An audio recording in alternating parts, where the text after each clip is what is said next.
Bonjour à tous, j'espère que vous allez bien. Aujourd'hui on se retrouve avec une longue vidéo, celle concernant l'arme antique Uranus. Beaucoup de théories à son sujet ont vu le jour sans qu'on ne sache encore à l'heure actuelle ce qu'il en est véritablement. Donc pour bien comprendre, on va découper cette vidéo en 3 parties. La première s'intéressera au pouvoir d'Uranus, celui ayant la capacité de contrôler le climat. La deuxième et la dernière partie aborderont le fait qu'Uranus puisse être humaine, à l'image de Poséidon, et si celle-ci possède tout comme elle des animaux pour emblème. Vous aurez également une 4e partie avec l'idée qu'Uranus soit plutôt matériel, à l'image de Pluton, mais elle sera adaptée dans la prochaine vidéo car celle-ci était beaucoup trop longue. Donc une rude théorie, préparez le popcorn et c'est parti.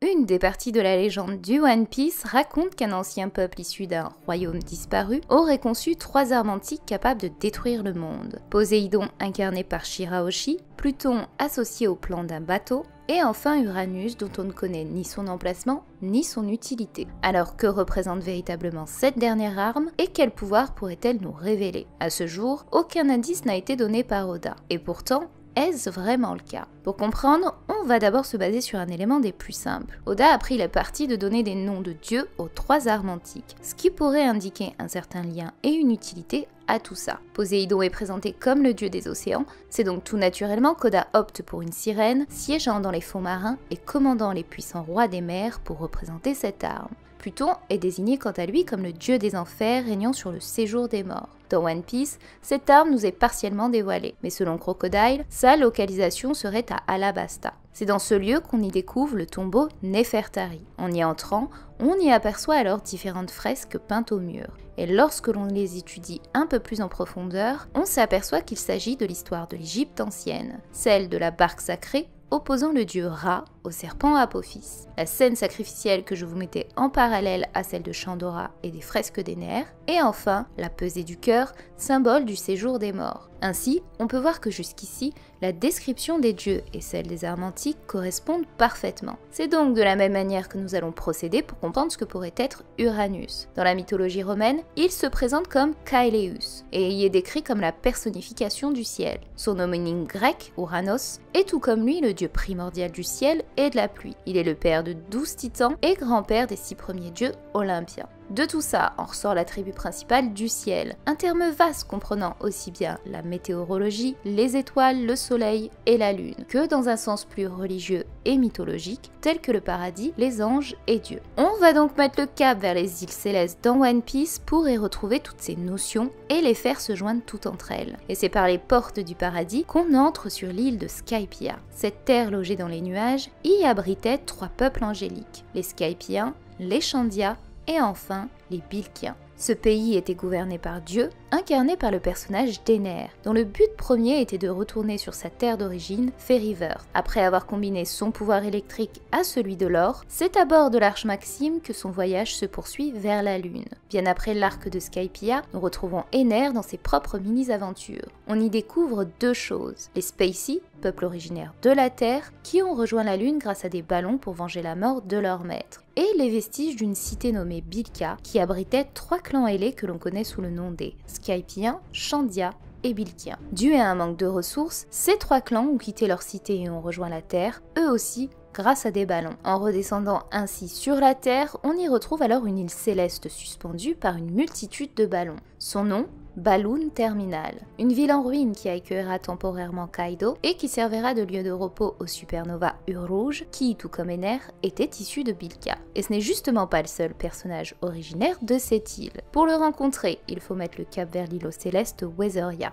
un lieu flottant au gré du vent qui y abrite des hommes à l'allure de mages et sorciers spécialisés dans l'étude des climats et de l'atmosphère. C'est ici que loge le Bilkien Aredas, le créateur de cette île artificielle. C'est lui qui transmettra tout son savoir à Nami au sujet de la météo du Nouveau Monde. Ainsi, de toutes ces îles célestes, chacune d'elles a pu se lier à une autre, et toutes se sont rejointes en un seul point, Bilka. Cette cité antique dont la fresque dépeignait 3 peuples ailés, mais pas seulement. Car dans le recoin de la page, un 4e personnage se dévoilait partiellement. Qui est-il et où se trouve-t-il aujourd'hui? Pour le comprendre, il faut chercher un pays capable de réunir les éléments présents dans chacune des îles célestes. Et c'est en mettant le cap vers le pays du soleil levant que tout se rejoint. Wano Kuni, surnommé par le passé le pays doré. La notion d'or présente dans ce nom est le premier lien que l'on peut établir avec Chandora, puisque cette île est l'ascension même du mythique Eldorado. En continuant l'histoire de la terre sacrée des samouraïs, elle est vue naître durant plusieurs siècles les Kozuki, peuple créateur des poneglyphes légendaires qui, rassemblés, reformeront l'histoire du siècle manquant. Et une nouvelle fois, un lien s'établit avec ceux de la cité lunaire Bilka, puisque le nom de cette famille se traduit par clair de lune, ou, dans son ancienne traduction, Kotsuki, pour lune rouge. Enfin, en pénétrant dans cette contrée, on découvre un ciel et une mer agitée semblable à aucune autre. En remontant la cascade, s'ouvrent alors des régions liées aux saisons. On retrouve l'hiver à Ringo et Onigashima, un décor automnal à Akumai, une pluie torrentielle au port de Tokage, une chaleur accablante aux allures de l'été dans le désert de Kibi et Udon, et enfin le printemps avec des sakuras entourant la capitale des fleurs, et Kuri avec l'emblématique mont Atamayama. Ce qui nous ramène cette fois à l'île céleste Weatheria et ses habitants capables de régir la météo. A contrario des samouraïs de Wano, ils étaient davantage assimilés à des mages sorciers. C'est un premier point important puisque Oda n'a pas fait ce choix au hasard. Depuis les temps les plus reculés, la capacité de contrôler les éléments, y compris la levée des tempêtes et la formation de pluie, a été attribuée aux magiciens, sorciers et sorcières. Mais le terme précis pour désigner ces déités de la météo était les tempestères. Et accrochez-vous, car leur histoire pourrait grandement vous rappeler un peuple de One Piece. Les tempestères ont été vénérés, craints, voire haïs à cause de l'importante influence qu'ils étaient censés avoir sur l'agriculture grâce à leur pouvoir. Ces faiseurs de temps sont présents dans de nombreuses mythologies. Chez les Aztèques, c'était le dieu Tlaloc qui régissait le temps en envoyant la pluie, la foudre, la famine, la maladie ou la sécheresse aux humains. C'est déjà le premier point qui peut nous ramener au peuple Bilka. Mais continuons, car la suite est encore plus intéressante. Selon certaines croyances et légendes, les tempestères seraient en réalité une race mythique d'habitants des nuages, venus d'un pays nommé Magonia, aussi traduit par terre de magie, terre de voleurs. L'une de leurs particularités était qu'ils pouvaient naviguer dans le ciel sur des nuages orageux et descendaient occasionnellement sur la terre ferme pour se réapprovisionner. Ainsi, on peut voir que la description des tempestères fait parfaitement écho à l'histoire des peuples célestes, et plus précisément ceux de Weatheria, naviguant au gré du vent et descendant sur Terre. De plus, rappelez-vous qu'Areda c'est un Bilkien à l'origine de la création de cette île, mais pas seulement. C'est sur cette même île que Nami, également considérée comme une sorcière voleuse, y fera la découverte de la Weather Ball, l'ultime invention capable de plonger le monde dans le chaos et dont sa dangerosité serait à son apogée si elle venait à être transformée en arme. Et c'est ici que la notion d'arme associée à la météo a éveillé mon esprit et pourrait tout bonnement nous mener au secret entourant Uranus. Pour déterminer ce que cette relique serait, on va procéder comme au début de cette vidéo en cédant des informations en notre possession. Un point distingue les deux premières armes antiques. L'une est humaine et capable de contrôler des animaux légendaires tels les rois des mers, l'autre est un bateau de guerre, soit un objet. Ainsi, ne sachant pas si Uranus est équivalente à un objet tel Pluton ou humanoïde à l'image de Poséidon, on va donc prendre en compte toutes ces possibilités et procéder par étapes. La première, celle où Uranus serait humaine. Jusqu'à présent dans One Piece, deux personnages semblent avoir été mis en lien avec la météo. Comme Wano est le fondement de cette théorie, c'est donc ici que je vais débuter par le personnage issu de ce pays. Et je veux bien sûr parler d'Iori. Les indices pour moi sont très minces à son sujet, cependant je me devais de la citer car deux éléments étaient à noter. Le premier est avant tout la traduction de son prénom, Iori, qui signifie simplement météo. Et le second se trouve du côté de la mythologie nippone, avec le yokai nommé Yoribo, un prêtre météorologique vivant dans les profondeurs de la montagne et n'apparaissant que par beau temps. On lui associe la légende des Teru Teru Bozu, ces petites poupées censées servir de talisman pour dissiper la pluie et faire apparaître le soleil. Vous devez probablement les connaître puisque Perona en possédait une quand elle était enfant, mais également Juvia du manga Fairy Tail. Désormais, quand vous verrez ces poupées, vous connaîtrez son origine. Ainsi, en découvrant Iori, ma première idée avait été de la relier à Uranus. Mais au vu du peu d'informations qu'on possède actuellement, c'est très difficile de s'avancer davantage. Et c'est ce qui m'a mené au second personnage, notre chère navigatrice, Nami. Lors du saut temporel lancé par Toki, 20 ans se sont écoulés. Et c'est précisément cette même année qu'est née une petite fille nommée Nami. Elle sera trouvée un an plus tard par Nojiko dans le village d'Okiyot, soit le verlan de Tokyo. Dès sa plus tendre enfance, Nami nous illustrera ses prouesses de voleuse et continuera de faire perdurer ce surnom avec l'âge. S'additionne alors celui de sorcière lorsqu'elle revient à son village qui l'a élevée et qu'on retrouvera à plusieurs reprises tout au long de ses aventures, jusqu'à emporter l'emblème dans son arme de prédilection, le Sorcery Climatact. Ainsi, la combinaison du terme sorcière et voleuse forme la parfaite définition que je vous détaillais précédemment au sujet des tempestaires. Ce qui nous amène aux capacités de notre chère navigatrice. Initialement, elle possédait un véritable don, voire même une connexion avec le ciel, puisqu'elle était capable de ressentir et prédire une tempête bien avant qu'elle se produise. Et c'est Vivi qui appuiera ça en expliquant qu'elle ne se contente pas de prédire la météo grâce à ses connaissances, mais ressent ces changements de tout son corps. Par la suite, Nami a été en mesure de manipuler le climat tel de la magie, en utilisant prodigieusement la science du temps acquise durant 2 ans lors de son expédition sur l'île de Wetheria. De plus, Uranus étant un dieu, la notion de déesse pour désigner Nami est un point important à prendre en compte, car effectivement, ce terme est employé de manière récurrente dans l'œuvre, d'une part par Sanji lors du mariage à Thriller Bark, puis par Yasui lorsqu'il la rencontre pour la première fois durant l'arc Wano. Ainsi que ce soit les surnoms de Nami, ses capacités ou sa connexion avec la météo, tout laisse à penser qu'elle puisse être liée à Uranus. Enfin, parmi les attaques de Nami, une toute particulière a attiré mon attention, la Weather Egg. De son bâton sort un œuf qui, une fois brisé, génère un énorme nuage chargé en électricité. Ce qui va nous permettre de faire la transition parfaite avec l'animal que pourrait contrôler Uranus, à l'image de Shirahoshi et des rois des mers, l'œuf de Roger.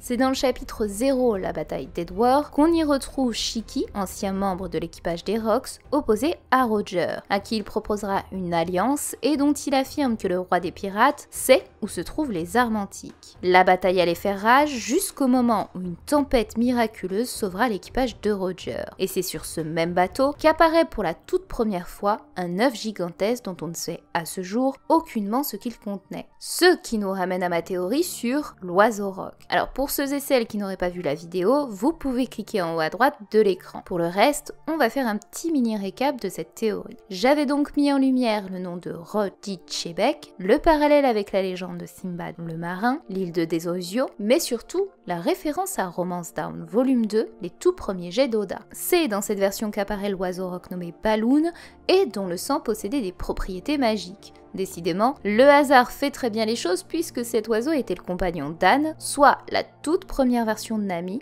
d'après ce qu'a déclaré Oda dans le Color Walk. Ainsi, ma première idée avait été que l'œuf de Roger soit possiblement l'oiseau roc légendaire. Cependant, même s'il semble être l'animal idéal pour représenter la monture d'Uranus, une chose me perturbait. L'arc du Nouveau Monde n'était pas centré sur cet oiseau, mais bel et bien sur un autre animal fantastique. Et c'est ce qui m'a mené à la deuxième hypothèse, l'œuf contenant un dragon. Uranus était censé se localiser sur la deuxième partie de Grand Line. C'est la raison pour laquelle on va répertorier tous les éléments se rapportant à la fois au dragon et à la deuxième partie de Grand Line. Ces êtres de légende traduits en japonais Ryu sont décrits dans les mythes comme étant liés à la météo et au climat. Et ce n'est pas anodin que la traduction du mot météore, le terme général pour désigner tous les phénomènes atmosphériques, pluie, arc-en-ciel, tonnerre, etc., se dit en japonais Ryusei. C'est donc le premier élément qui m'a mené à cette idée. La seconde nous ramène à toutes les références draconiques qu'on retrouve sur toute la deuxième partie de Grand Line, et ceci dès l'entrée de Red Line. On débute avec la présence des Tenryubito, dont le nom se compose à la fois du terme dragon et céleste, pouvant ainsi faire référence à Uranus. Sous leurs pieds vivait le peuple des hommes-poissons, dont la famille royale régnait sur le royaume Ryugu, faisant une nouvelle fois référence aux dragons. Après avoir passé ce mur gigantesque, s'ouvre le Nouveau Monde. Et c'est ici que nous croiserons une multitude de références draconiques. Nos Mugiwara croiseront la route du dragon blanc dans le chapitre nommé le Shogun. Puis, arrivé à Punk Hazard, ce n'est pas moins de 3 de ces créatures issues du travail de Vegapunk que l'on apercevra, dont notre cher Momonosuke. Et enfin, à Wano, avec les 2 antagonistes principaux, Orochi et Kaido. Ainsi, le dragon considéré comme roi des cieux en Asie tient une grande place sur cette dernière partie de Grand Line. On va donc s'intéresser à la notion du terme roi puisqu'elle nous ramène à 2 références dans One Piece. Les monstres marins nommés les rois des mers dont l'arme Poséidon pouvait en prendre le contrôle. Et à Wano avec le pouvoir du Ryuo, aussi traduit par roi dragon. Ce qui nous ramène à ma théorie sur la grande bataille finale opposant Kaido à Luffy et dont le vainqueur gagnerait le titre de roi dragon. Ainsi, Poséidon ayant les rois des mers comme animaux, Uranus aurait alors à son tour le roi dragon pour gouverner les cieux. Enfin, on va conclure par le dernier personnage pouvant avoir un lien avec la météo et le terme de dragon.